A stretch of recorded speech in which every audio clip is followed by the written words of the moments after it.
ஓம் சாந்தி. ஆத்மாவாகிய நான் இப்பொழுது இந்த சங்கம யுகத்தின் அற்புத கணங்களை என் விழிப்புணர்வுக்குள் கொண்டு வருகின்றேன். நான் தேவனாகப் போகும் அற்புத வாழ்க்கையை எமக்கு அருளிக் கொண்டிருக்கும் தந்தை சிவனுடன் நடிக்கும் பாகத்தை இட்டு பெருமைப்படுகின்றேன்.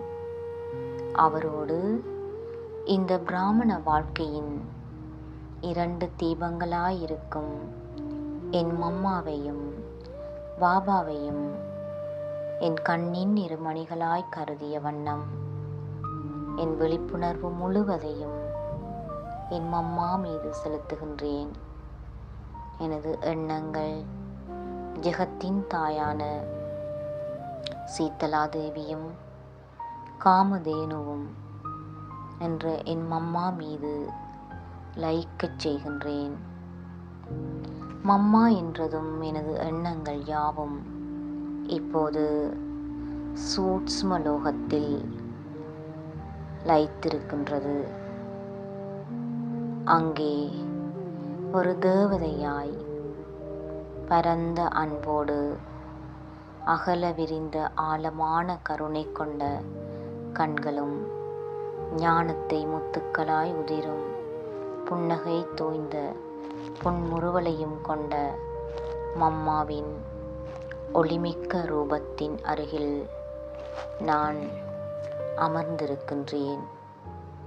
அலையலையாய் அடித்துச் செல்லும் மேக கூட்டத்தில் வெண்ணிற ஒளி வெள்ளமாய் காண கிடைக்காத காட்சியாய் எனது மம்மா எனக்கு தன் கண்களிலிருந்து சக்தி நிறைந்த திருஷ்டியை வழங்கிக் கொண்டிருக்கின்றார். இப்போது நான்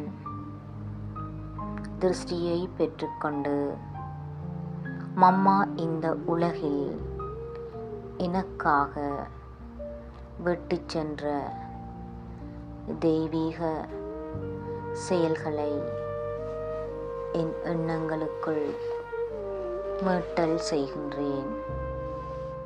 மம்மா திடமான கடவுள் மேல் கொண்ட நம்பிக்கையும் மம்மாவின் தனித்த குரலும் பூமிக்கு அழுந்தாத அவரின் மெதுவான நடையும் என் இதயத்தை இப்போதும் தொடுகிறது.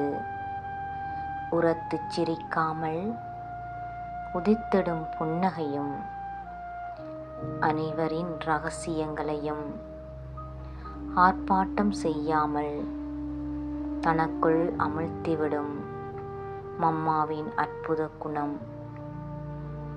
அளவு பார்த்து அறிவுரை சொல்லும் மம்மாவின் தூர நோக்கும் என்னை கவர்கின்றது. வெள்ளை ஆடையில் தூய்மை கடலை எப்போதும் ஞாபகப்படுத்தும் தூய்மையின் கம்பீரம் என்னை சாந்தப்படுத்துகின்றது.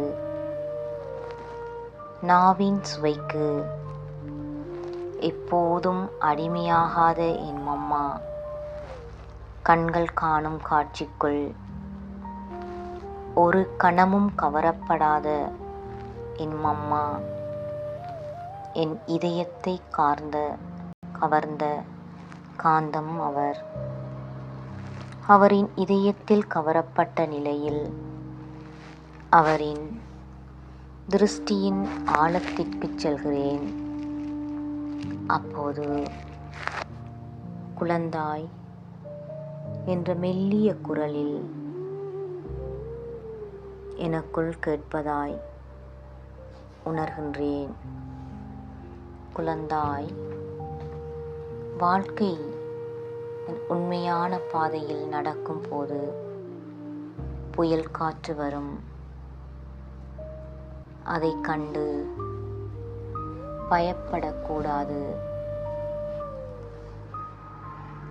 பாபாவின் கையையும் அவரின் துணையையும் எப்போதும் விட்டுவிடக்கூடாது என்ற தொனி எனக்குள் ஒலித்துக் கொண்டிருப்பதை அவதானிக்கின்றேன்.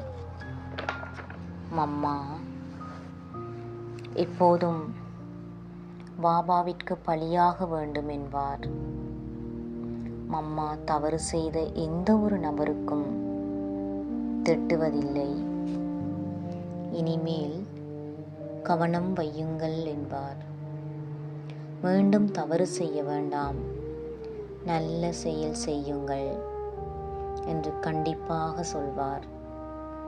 மம்மா சிறிய தவறுகளை கூட பார்க்க விரும்பவில்லை.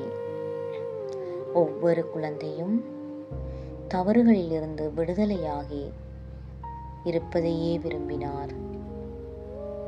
குழந்தாய், நம்மால் பிறருடைய அன்றாட கடமைகளில் தொந்தரவு ஏற்பட்டுவிடக்கூடாது.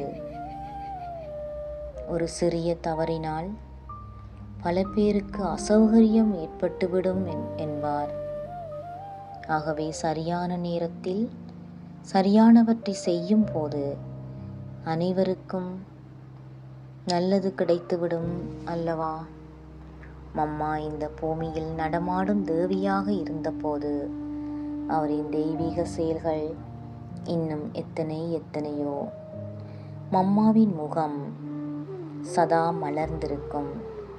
ஒருபோதும் சோகத்தை பார்த்ததில்லை. மம்மாவின் ஒவ்வொரு சொல்லும் சுகம் தருவதாக இருக்கும். மம்மாவின் உறுதி நிறைந்த சொல் எப்போதுமே கேட்பவரை திடசங்கற்பம் செய்ய வைக்கும். அவரின் திருஷ்டியானது அநேகரை அசரீரியாக்கிவிடும். மம்மாவின் மடியோ பல பிறவிகளின் விகாரம் என்னும் தீயை அணைத்துவிடும். அவர் இரவு முழுவதும் தபஸ்யா செய்யும் தபஸ்வி. மம்மா முரளி கேட்கும் போது நேரடியாக கிடைக்கும் மழைத்துளியை முத்தாக மாற்றி ஏற்றுக்கொள்வதற்காக காத்திருக்கும் சாதக பறவை போல எதிர்பார்த்து காத்திருப்பார். பாபா கூறும் ஒவ்வொரு மகா வாக்கியத்துக்காகவும் ஏங்குவார். அதை கிரகித்து அப்படியே ஏற்றுக்கொண்ட மம்மா உடனடியாக வாழ்வில் தாரணை செய்து ஞான சொரூபமாக மாறிவிடுவார். பல கலைகளின் வித்தகியான மம்மா அறிவுரை தரும் கலை, பராமரிப்பு செய்யும் கலை, மாயை மீது வெற்றியடையச் செய்யும் கலை, இப்படி எவ்வளவோ கலைகளை கூறலாம். இவற்றையெல்லாம் இக்கணத்தில் என் புத்திக்குள் மீட்டல் செய்த வண்ணம் மம்மாவின் ஆழமான திருஷ்டியை பெற்றுக்கொண்டு மெதுவாக சூட்சுமலோகத்திலிருந்து இப்பூமியை நோக்கி கீழிறங்கி இச்சரீரத்துக்குள் பிரவேசிக்கின்றேன். இப்பொழுதும் இன்று சந்தித்த மம்மாவை எனக்குள் கிரகித்த வண்ணம் என்னுடைய அன்றாட கடமைகளுக்காக நான் தயாராகிக் கொண்டிருக்கின்றேன். ஓம் சாந்தி.